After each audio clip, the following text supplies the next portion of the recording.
Hello student, I am Priyanka Sharma from Botany Department, Government PG College, Narnaul.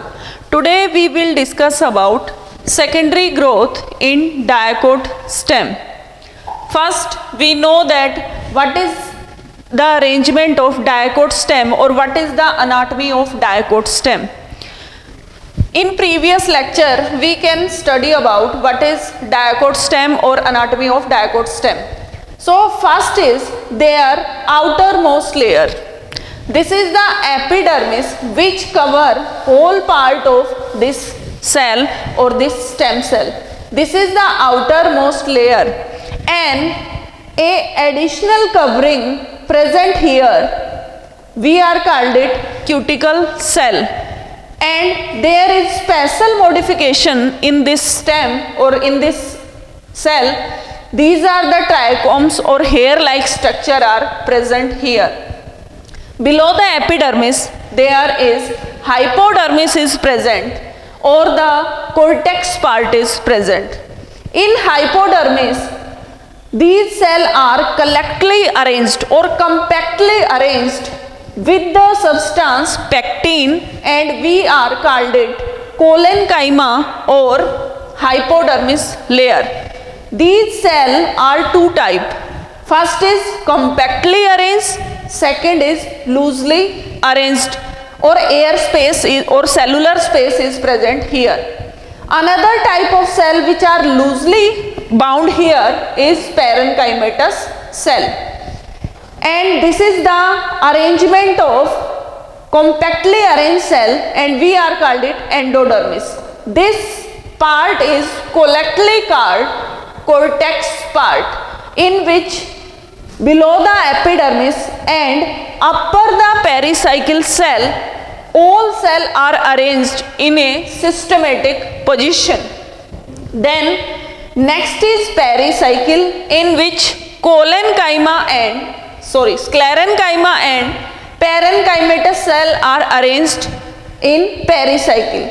So in pericycle there is bundle of sclerenchymatous cell are present toward the periphery or outer part of the phloem part.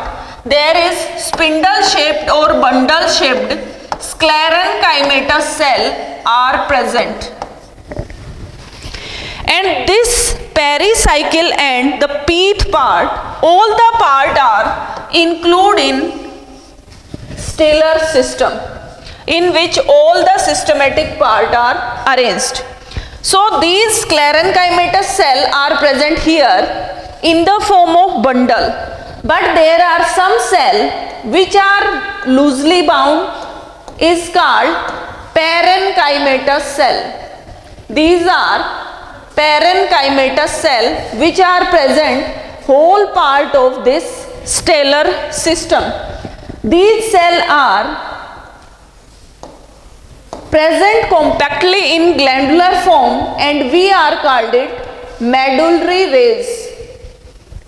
Medullary rays. Those parenchymatous cells which are present in between two vascular bundle, we are called it medullary rays. Then the pith part is loosely bound or loosely arranged on central position. This is the pith part which is loosely bound. So this is the structure of dicot stem or anatomy of dicot stem. What type of the secondary growth are present here is, what is secondary growth? First we know that if the diameter or girth of a stem can be increased by the lateral meristematic tissues, we are called it secondary growth. These meristematic tissue may be vascular bundle or the core cambium. So these activity can be seen in dicot stem. First is all the activity which are present in vascular bundle is, first is, as we know that xylem and phloem part are present, phloem part toward the periphery and xylem part toward the center, and there is a cambial ring which is present here, or cambium is present here. So what type of the arrangement of secondary tissue or secondary growth? This is normal bundle of vascular system in which xylem and phloem are present in conjoint, collateral and open type arrangement. Conjoint mean if the xylem and phloem both the part are present in the same radius, we are called it conjoint arrangement. Collateral mean if the phloem part is present toward the periphery and xylem part toward the center, we are called it collateral system. And open type vascular system, which mean if the cambial ring is present between the xylem and phloem, we are called this open type vascular system. So this type of cambium is present here, we are called it fascicular cambium. But some parenchymatous cell also present here, or medullary rays also present between these two vascular bundle. So these parenchymatous cell can be dedifferentiate and change in meristematic tissues, which is change in meristematic tissues or meristematic cell. These meristematic cell can be divided again and again. So these parenchymatous cell can be changed into meristematic cell. Due to activity of these meristematic cell, secondary xylem and secondary phloem can be arisen. So this is the structure of secondary xylem and the secondary phloem. If we see on the central position, there is primary xylem. This is the primary xylem. Because of these meristematic cell, primary xylem can be settled down toward the center, and upper part of this xylem is the secondary xylem. Secondary xylem. Then another part of this part is primary phloem, and this new cell or new part is called secondary phloem.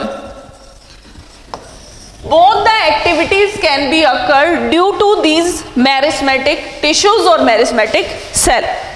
So pith part is compactly arranged or pith part is absent here because of primary xylem can be occupy this loosely bound space. So primary xylem is present here, this is secondary xylem, then cambial ring, then secondary phloem and primary phloem. So girth of the stem can be increased in this stage.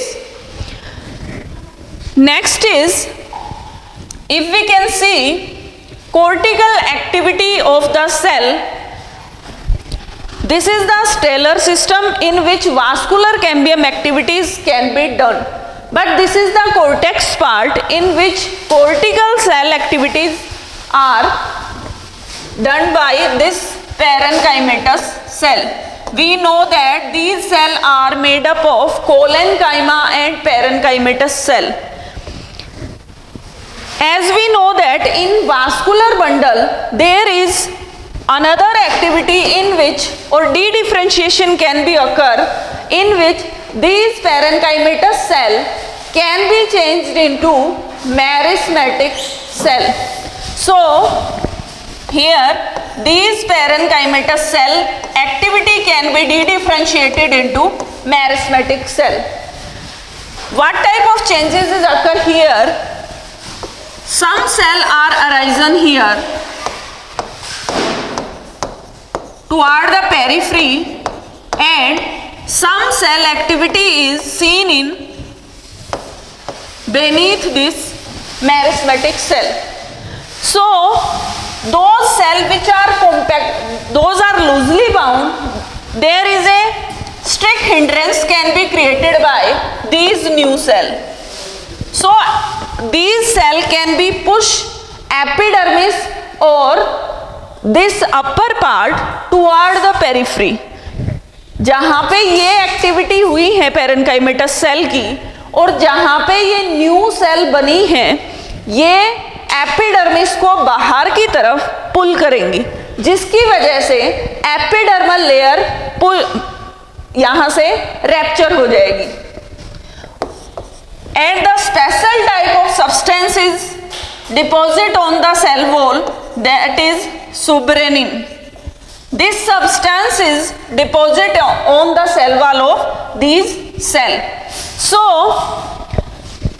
this substance can be prevented or can prevented all the activity or all the gaseous exchange, and also it prevent the water movement. After a some time or after a few months later, this activity of epidermis can be prevented by this suberenin substance.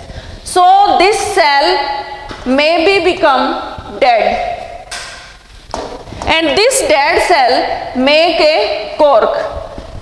All the activity is done by these meristematic cell, and we are called it cork cambium. Due to this cork cambium, additional layer or additional cell activity can be occur here. Some cell are arisen on inner side and some cell arisen on upper side. Upper side layer we are called it cork, and due to these meristematic cell or these cork cambium, new cell are arisen on inner side, and we are called it secondary cortex. We are called it secondary cortex. So if we see the secondary growth in cortical cell,